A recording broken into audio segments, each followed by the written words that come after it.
Wojciech. Hello. Hi, good evening, everybody. I hope you're still awake, not too tired. And we decided to help you with that by something a bit scary. Some may recognize, I think it's the scream, right? Because our topic can be a bit scary. We saw a lot of things about like 3D CGI is that dishonest. Some people are scared it's going to take their job away. And we're just going to debunk all that because it's really not true. And we're going to see how Wojciech does it already. So, like we're saying. And I'm going to show you, like Thomas said, what's going to be. Wojciech? Yeah. So, hello, everyone. You've already heard a lot of nice, great speeches from previous speakers about automation, about 3D, about AI, and all this type of things. So, I would like to start this session with a short movie. Movie. Let me explain what's happening. So in here we've got a software created by Adobe, delivered by Adobe, called Substance 3D. In 3D, it's a 3D Substance 3D. When you use it on pre-built models, you wrap up, you put a label on it, and then it goes to online service when you upload multiple, let's load it, multiple different labels, different flavors, different languages, etc., etc. At the end, you will check and you will choose what kind of output you would like to have. And that's where the magic starts. It takes few seconds, basically, to produce. I think in here we've got about 50 few images, or even more. They're all consistent. Label, lighting, everything is in the same place. So it's pretty amazing. Pretty amazing and pretty fast, to be honest. Yeah. How long would it take if we had to shoot this in real life? I'm pretty sure that a lot of people can figure out how much it would take time, but a couple of days, well, maybe a couple of weeks, it depends. Product needs to be, label has to be produced, product has to be wrapped with a label, it has to be photographed, lit, etc., etc. The whole shoot has to be scheduled, so we are talking about a couple of days. And virtually? Probably a couple of hours. Yeah, so it's big. It's really big. Yeah, so that is a huge, huge time saving. So let me tell you about the differences between traditional photography and virtual photography we experience these days. So when you receive a brief, you read it through, you know that you need products, so you have to raise a pick. That pick goes to a warehouse, that your colleagues from the warehouse, they have to pick the product. Then your friend, the driver, just need to deliver those products to the studio. Then you have to unpack it, prep it, plan a shoot, do all the work needs to be done before the shoot. Then it's a photo shoot is happening. Then it goes to your colleagues in retouching, where the post-production is happening.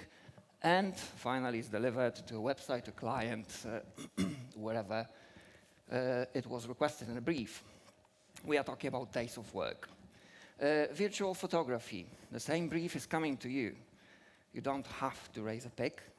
You go straight to your friends in a 3D department. They open a model on a screen. They apply what needs to be done. They render that. Then it goes to post-production to make it a little bit more realistic by retouchers, and it's been delivered. So we are talking hours against days. Yeah. So it's a huge, huge time saving. Benefits. Let's talk about that. In a couple of areas in a studio, so as you can see in merchandise, there's a lot of benefits. It's time saving for booking in, booking out, storage saving, logistics, savings in logistics as well. In production, I'm pretty sure there's a lot of producers in here as well, and you know how difficult and how time-consuming it is just to schedule a shoot, how many things has to happen before it's actually happening. So it's a lot of time saving and you know, synchronization with all the models or products delivery and et cetera, et cetera. So this is quite time saving as well. On a set build, we almost noticed don't need it. Yeah, we noticed that, for example, when we do like a test shoots, set builders, they have to buy all those materials. We have to spend time, build a set, and then you're shooting that. You present it to a client, and clients, can we just change something on that? And you have to go back. So it's a lot of time saving on the sets if you build 3D scene. If client wants some change, simply turn the camera. You've got different angle, you've got different vision. Deliver it to a client quite quickly.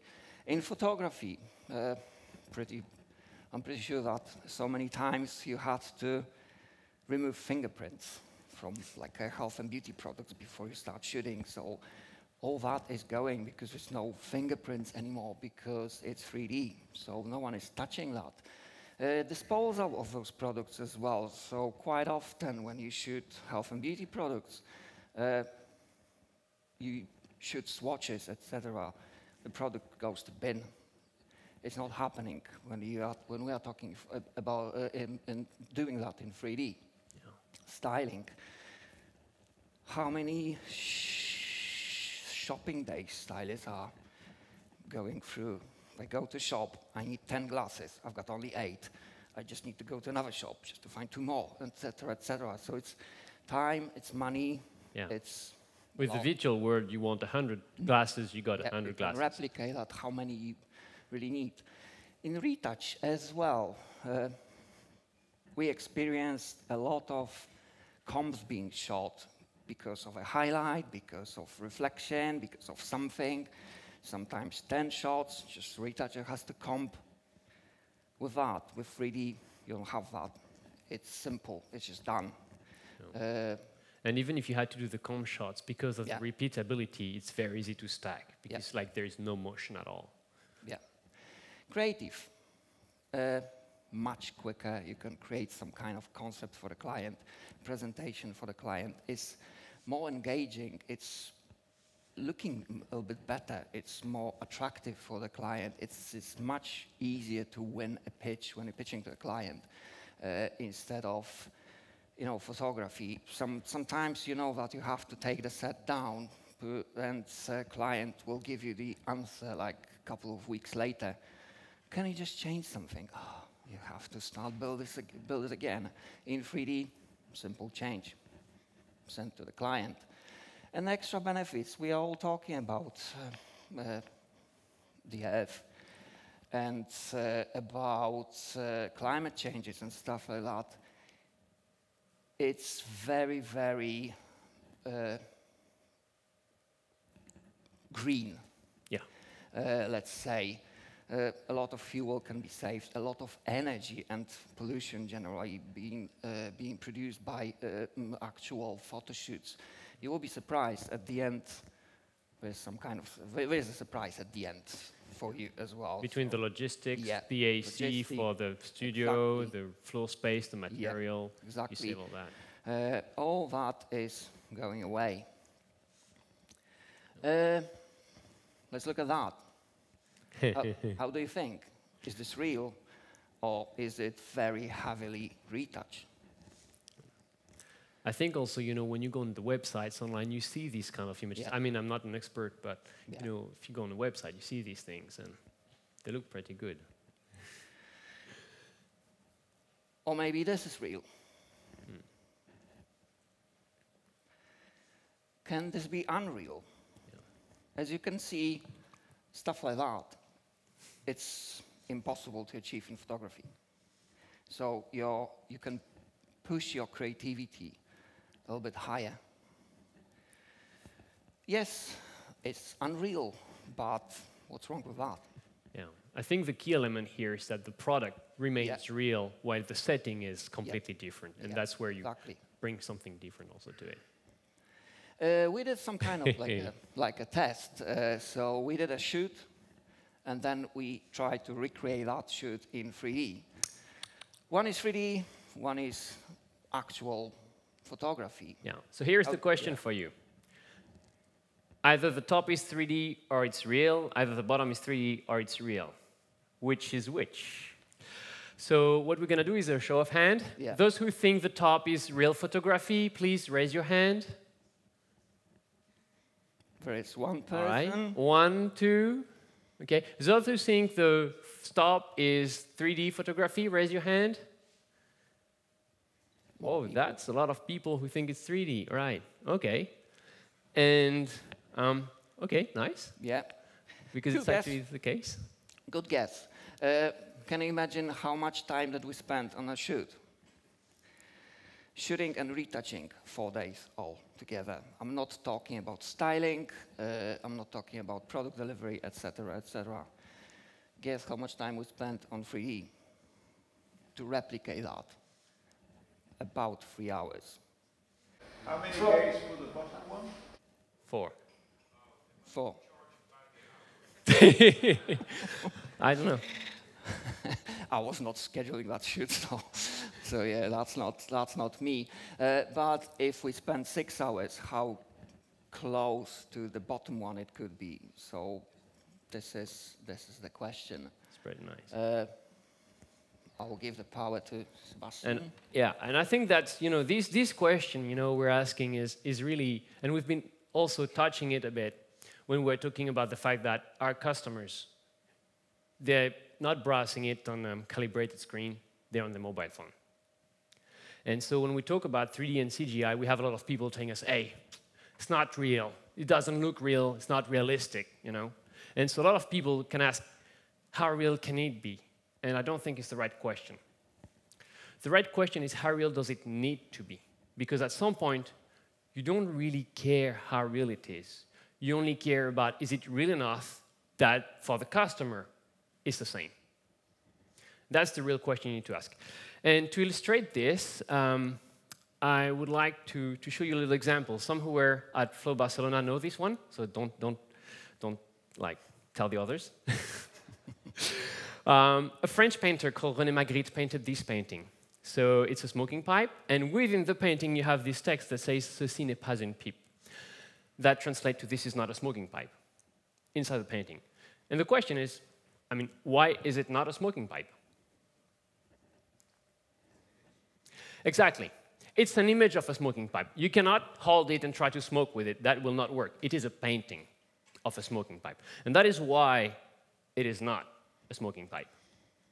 Now, you may have this on your website, and again, this is not a model wearing a dress. This is not the product that you are selling.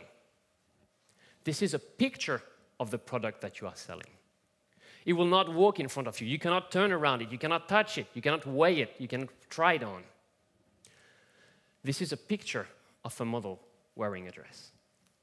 And this last one, this is not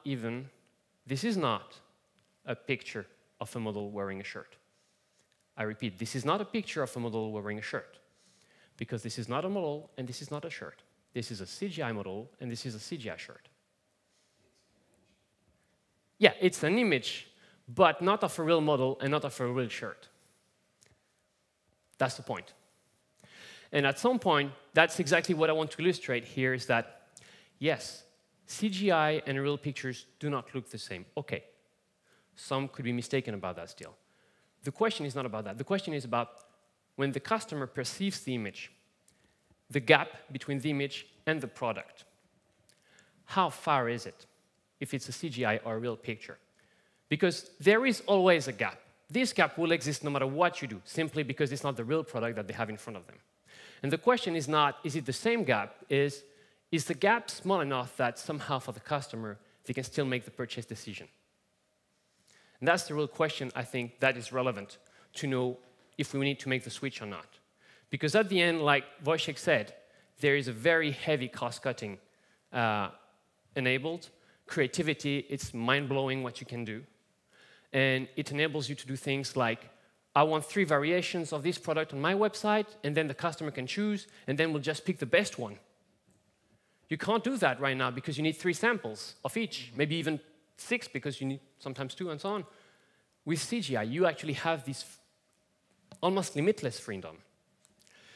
Here is another example. This is not where I spent my vacation. It could be like Petra and so on, you know. It doesn't exist. This place doesn't exist. It looks real, but it doesn't exist. You will never meet this person. You will never meet this person. It's a CGI person. CGI models, right now, they reach this degree of realism. And here, I'm aware, it doesn't look real. The question I want to ask you here is, first, a little bit of background. This is graphics from a game called Cyberpunk 2077, released, I think, 1 or 2 years ago. Real-time graphics. So this is like low quality, kind of. But the question here I want to ask you is, if you look at the pants and the boots, do you have enough information about them that you could see how they look on you, that you could kind of picture in your mind, almost make a purchase decision, you know? You can see how it crumples, you know? You can see the seams, almost a sewing in there. And that's the level of real-time graphics, which is not the highest quality you can get. And here is something else again. Of course, you probably won't find the middle picture on your website. You never know. No, you don't buy that, right? Not even for your wife. But the point here is, again, the degree of realism that we can reach today. I, again, understand this is not like same as physical images, but could you find that on a website for shopping? That's really the question, you know? And here is an example that I took from a website. Doesn't matter. I didn't show, I could have hidden, tried to hide which one is real and which one is 3D, and you would have known, just like you did just before. But what I would like to point out is, what would be the cues that tell you which one is 3D, which one is not? The cues would be, oh, but this one I see some like wrinkles, it's not properly ironed. I see the defects from the mannequin. Exactly the things that you would ask to remove in post-production. Well, this one you could practically almost send to your website already. Because if you look at the draping and so on, it looks pretty much good enough. I mean, I'm not an expert, so I'm very happy for the feedback. I actually heard quite a few people telling me it's not good enough. And I'm very much interested in learning why is it not good enough for the customer to buy it. I understand that for a photographer's eye, that may not be good enough from an artistic point of view. But somehow, on the one hand, I do care because they could be the one making the decision. But at the end of the day, why do we do these images? For our customers. And for the brand, of course. So I hope I have convinced you that there is a way forward with this, that technology has reached a point where it becomes mature enough that it's actually relevant. Now, the question you may be asking is, all right, Sebastien, you got me convinced. How do I get started? You know, where do we start from? We start from the textile physical properties and the CAD files from the design team. So if you have a brand, you can do that. If you don't have access to the design team, it becomes a bit more complicated, I suppose. Then what we do, the first thing we need to do is move these to get photorealistic results. So we take the material, and we make a digital material from it. And we take the garment from the CAD software, move it into a digital garment software, combine that with the material to get a physically photorealistic kind of rendering of the garment, actually a model. Then you have your stylist or your makeup that comes in, just like in a real photo studio, but obviously not with a real mannequin. Like I showed, you have digital models, sorry. And then, so you do your styling and your makeup for the model plus the garment. You have the whole thing together. Then you have the equipment providers, like Profoto and so on, that will provide the digital version of their equipment, because I know you care about the lights, you care about the shades and so on, you care about the backdrop. And so we can have digital versions of this. And then the studio technician will put these together into a scene software, in 3D scene software, with the model and the garment, basically putting it all in one place, properly setting up the photo studio, kind of. And in that, the photographer can then do his job, choose how he wants to shoot it, choose the settings, the lighting, everything he wants, and then move with the rendering software to get the final look, you know. The rendering software, you may not know what this is, so I'll explain. Rendering is all about the physics.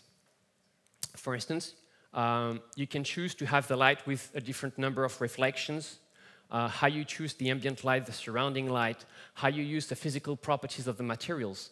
Materials are now very, very advanced. They're physically based rendering materials, which means that we care about how glossy they are, how transparent, we care about hard reflections, all these kind of things really, the softness and so on. We care about subsurface scattering, which is basically the fact that, for instance, if you take human skin, is it transparent, my skin? My hand, sorry. My hand is not transparent, but my skin is. If you take a piece of skin, I recommend you don't do that, but surgeons and so on can do that. You can see through it somehow. You can see light through it, and that's what's called subsurface scattering, where the light goes a bit inside and gets reflected outside. We go this deep into the details of the physics properties, and the model you just saw has these kind of details enabled on to really model how the skin interacts with the light, and the hair, and so on. And a model like that has millions of hair strands, one by one models. So it's pretty detailed. Now the question is, why don't we do it yet? You may ask, all right, because, I mean, the technology is there, we know we can do it, why don't we do it yet? Well, the first thing is, 1 year ago I would not have been able to say that, because 1 year ago the technology was not mature enough, or it was just beginning to be. A lot of this technology I've just shown you has appeared in the past 12 months. Although it's already mature enough that you will see it being released in public software within the coming months, if not already. So it's very recent. The other issue is, right, we have the technology, but who can use it, you know? I mean, does anyone here would feel comfortable doing this, you know? Raise your hand. Whoa, I see. Okay, I see some people. Nice, guys. So we need to train these people. The software is not necessarily made for a stylist or photographer, so there's training, and maybe there is user interface. We need plugins and so on. And at last, let's say you want to do it. You don't just decide on your own. You need buy-in from your manager. And to do that, we need a proof of concept.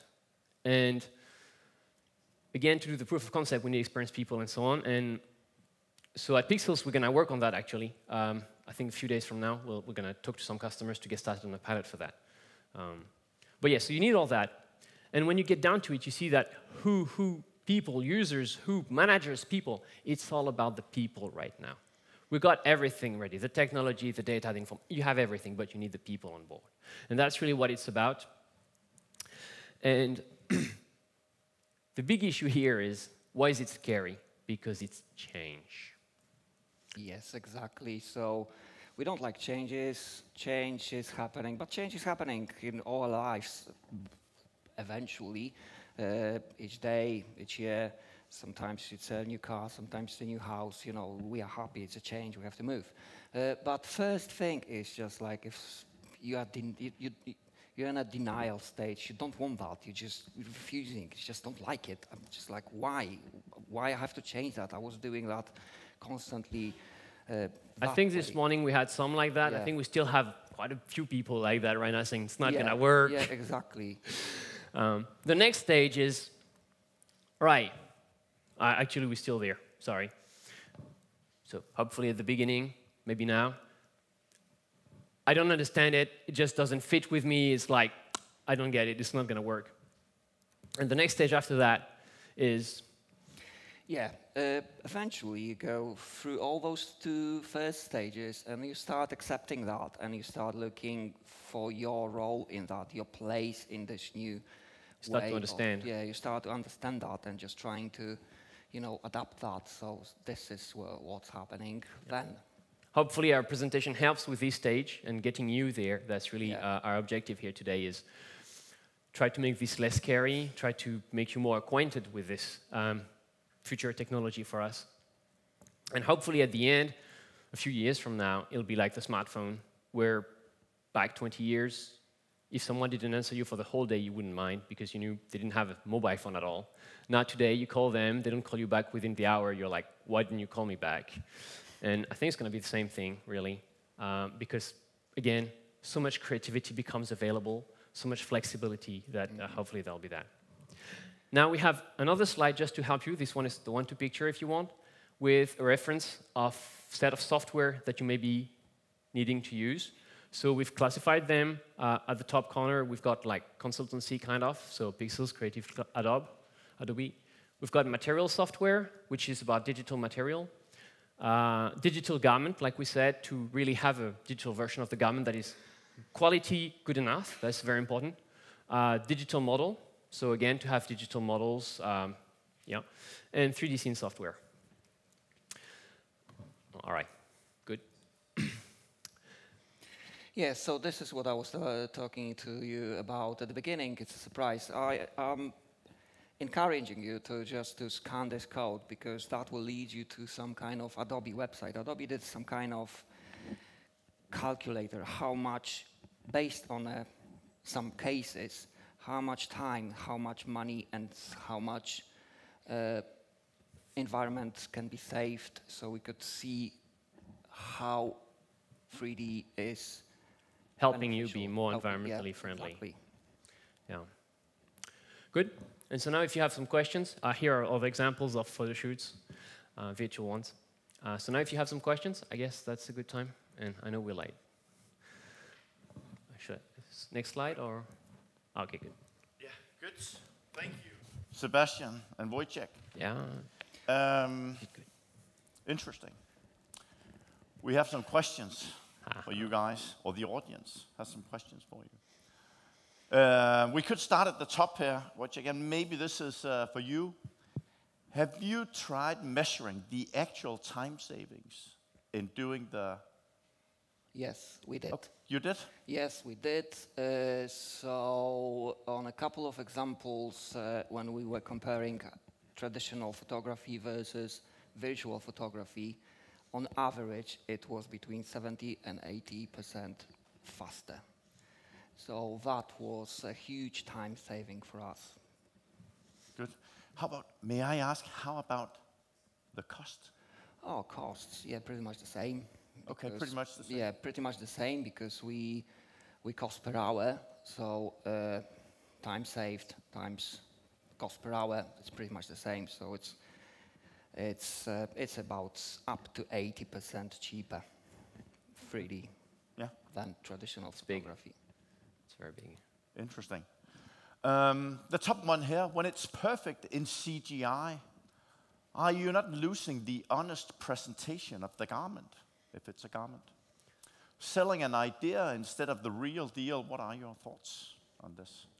I think the first question you've got to ask yourself is the same. This question is the same as what you do for retouching, you know? Yeah. When you ask for retouching, the amount of retouching that you ask for is exactly the same question you're asking here. Now, where it could be relevant for CGI is, by definition, CGI usually tends not to have defects, but that is not true anymore.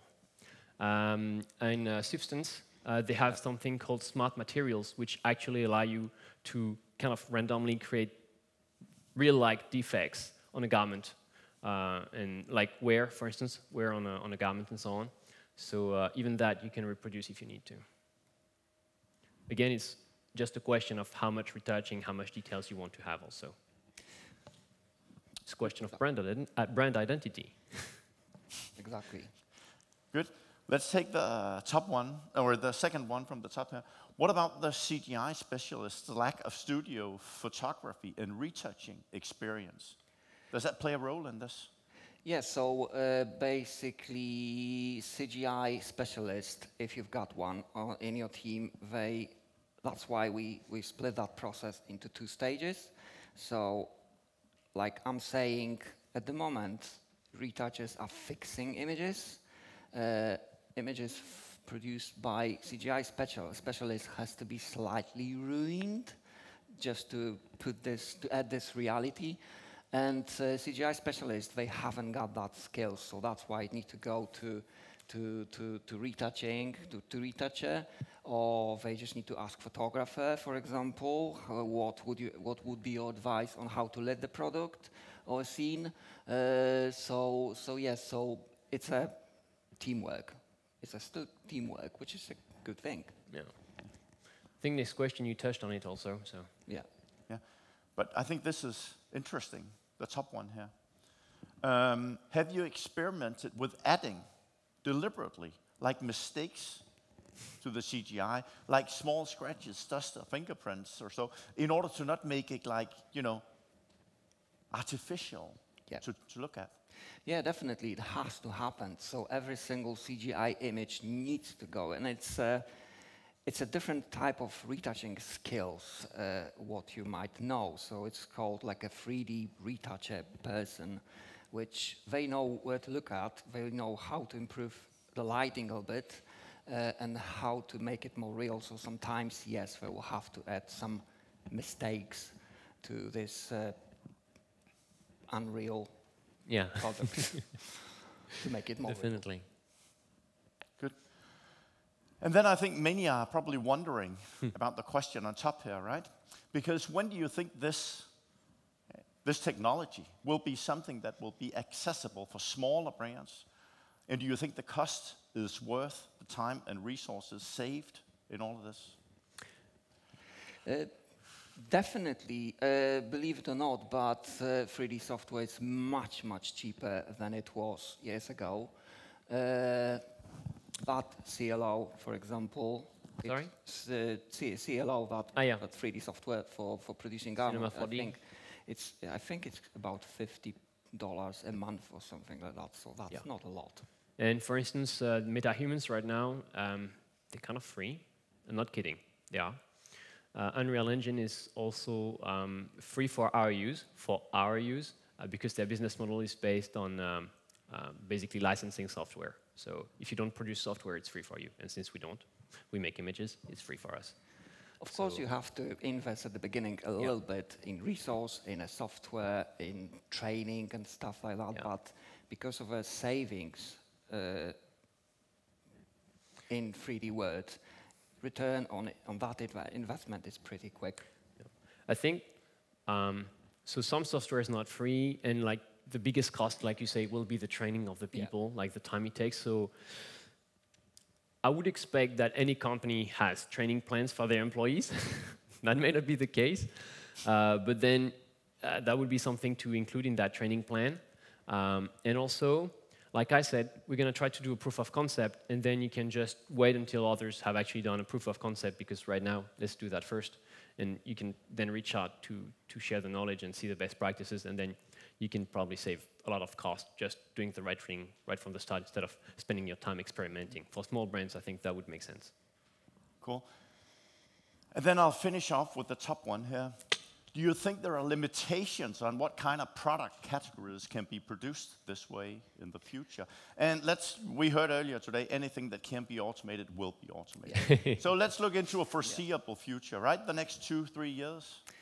Definitely there are limitations. So as you can see, human is still not human. It's pretty close to human, but it's still not a human. Products, they might be very, very time-consuming products to be created, like models in 3D as well. So, but yeah, there are brands, especially like furnitures, like you all know, IKEA. 75% of their images, they are 3D renders. They are not actually images. If you allow me, creating a CGI model right now doesn't take so long. I could almost, I mean, if you want, I'll take my computer after this session or after the day, and I show you a quick demo.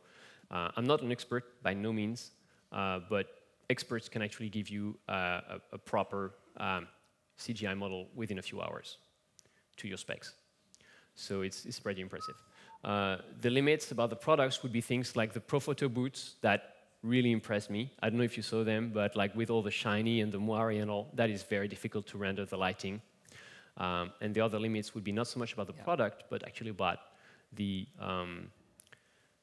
overall content you want to produce. Because a still image, that's one thing, and then there is video producing, and then there is editorial.